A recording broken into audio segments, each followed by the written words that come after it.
Okay, this is the grade 2 webinar. So we are going to just go ahead and start off with our first question, which is pretty big. What are the educational experiences of Black girls? Well, I'm going to jump in here because I read the article by Monique Morris, and I was shocked when it talked about, it said, what, 54% of Black girls in preschool get OSS? That's ridiculous. Mm-hmm.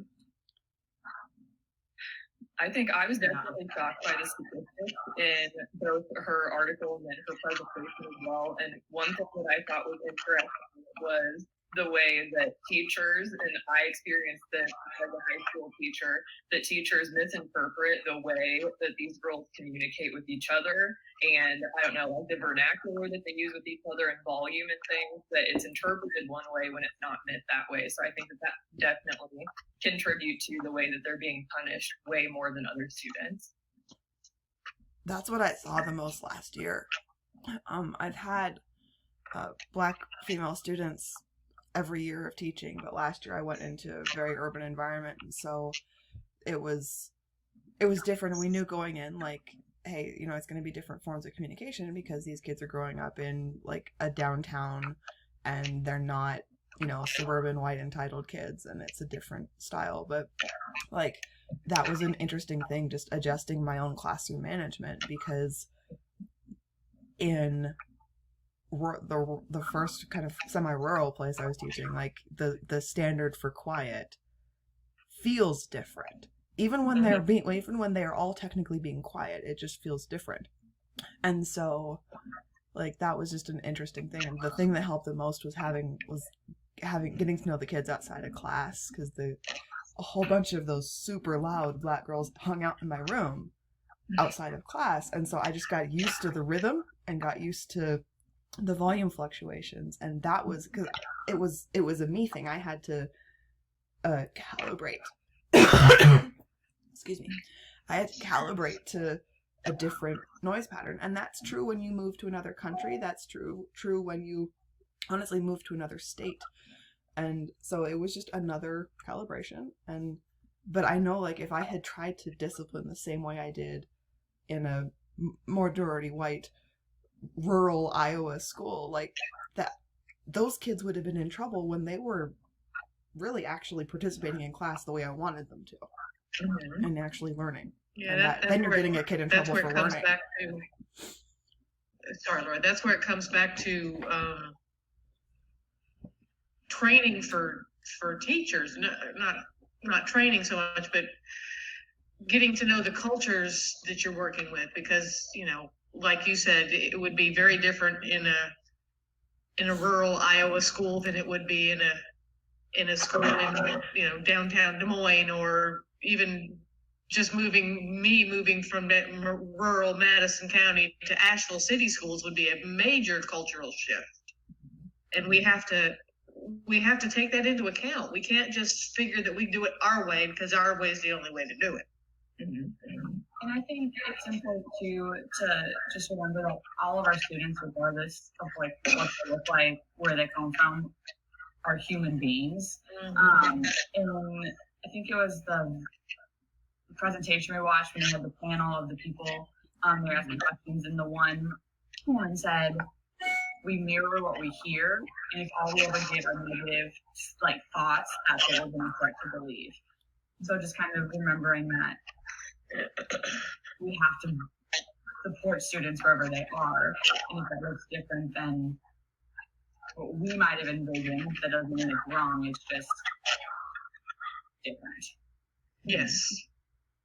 And it goes with the article. It was talking about how school administrators in the high poverty areas, they see as a zero tolerance and punitive responses as the best way to curb negative student behavior. It kind of goes off of what y'all were saying, though.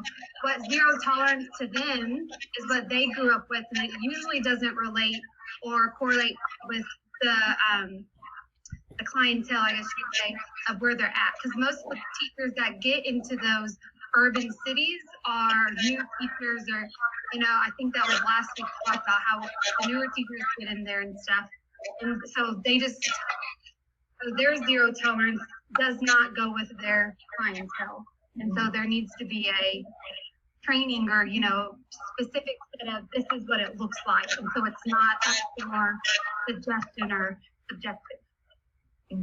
Right. It goes back to what we discussed last week about punitive teaching rather than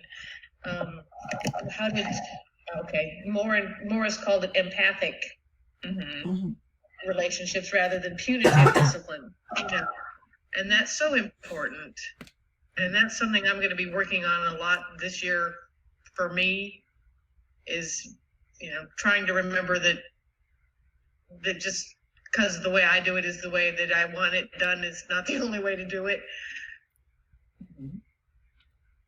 And for me, as a person of color, it's still hard to hear young girls in the hallways being loud. That may be a cultural thing, but for me, still very hard. I guess it might be a generational thing that I'm not used to, because the way I was grew up, I guess, we had to be quiet in the hallways and things of that nature. And so now seeing that the young ladies are very boisterous in the hallways and you have to take in consideration, that's just part of their culture, they're part of their society now that they're in. And one of the things they mentioned in the article was empathetic discipline. Learn how to talk with students now. Not immediately give them punitive discipline, but talk with them and get to know them and establish a relationship with them instead of just talking about the zero tolerance, just immediately deal with it and that's it. But just talk with them and just find out what's going on with them and things of that nature. So I think it's just more than just cultural. I think it's generational as well. It's hard for me, so I gotta change my strategies as well. We need to build those relationships with these kids.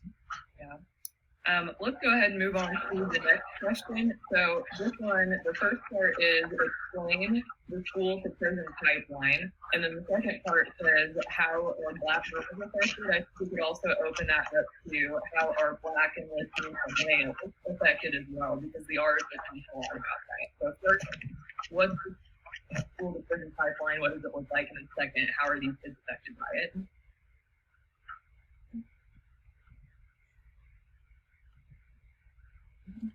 The one thing I really think about this is that they said it's often portrayed as being linear, but it very rarely is a step-by-step process. It's a lot more complicated and convoluted and things. So that was one thing that stuck out to me that I think I personally kind of think of it as like a linear, you make this decision, you make that decision. It's kind of following them, but it's often not.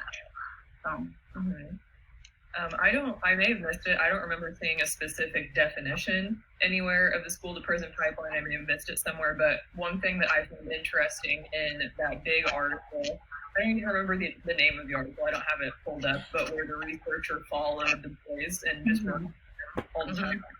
He said that in these situations where the boys are just constantly in contact with police when they end up on probation things, that then it's a place where they can't really get a job because they have a criminal record and they're not doing well in school or they're not graduating because they're not qualified for these things. So I think that's a big factor in that it kind of snowballs and then they're left without really any options of what to do in their life, and they're kind of prevented from being successful just because of the constant issues with police and probably constant issues in school as well. And then how it talks about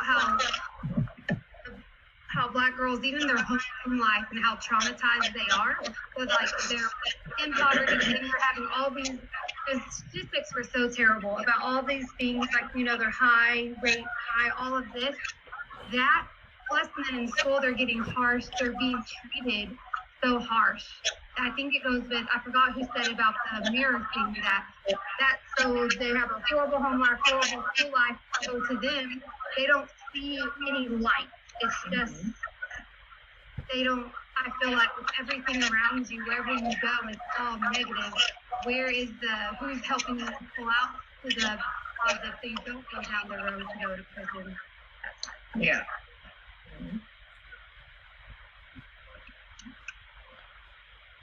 And I think it reminds me that the pedagogy academy was talked about previously, that students are in school, going really down, but what students are in school with really human measures for fear of policies of behavior, then they are doing test-based curriculum and teachers are teaching for the test and things that have to be quiet. That really it's not doing that to become professional and be creative or anything. That is treating them like they're in a prison. They have to act. So I think that pedagogy also plays into it. Yes. Okay, are we ready for the next question? I think so. Okay, so the next question is how is school discipline used to criminalize and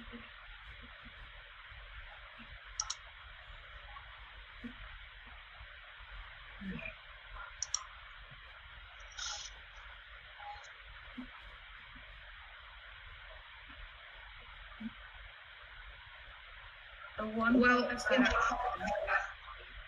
Go ahead. Go ahead, Rebecca. one what that stuck out to me is that like educated fear of violence is often is greater than actual threat of violence.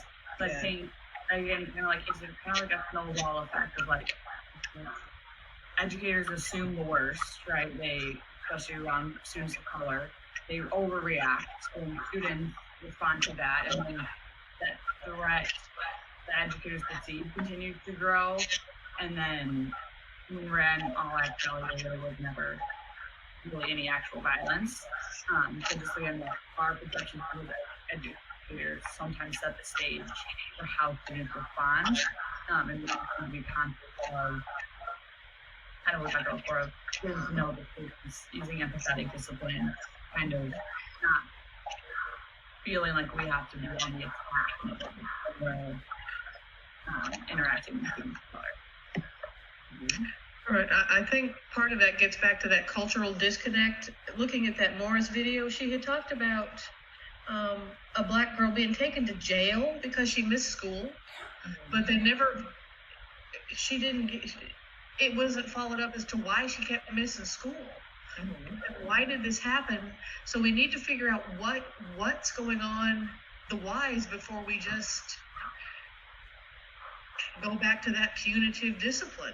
You know, we need to find out why these things are happening so that we can help these kids. She talks about that in her article as well, and says that whenever black girls act out against discipline measures that are unfair or just their regular behavior in the classroom, that people just say, oh, it's combative, you are disrespectful and things, but nobody ever looks at the underlying reasons of why it's this way. The last school I was at, interesting execution of things, was really well intentioned with this, and we worked with Equity Network out of Boston, and they had a lot of teacher training about de-escalation practices and behavioral prevention based on socioeconomic equity and racial equity and that kind of stuff. So that was really interesting research about actually fairly following some of the stuff in the articles, but that kind of research about how much control teachers have over the responses that students are likely to choose, because you are able to set up that culture and able, like Casey, like you were referencing, you're able to actually kind of negotiate in your classroom setup and in your interactions what students feel like is their safest or best response or most effective response.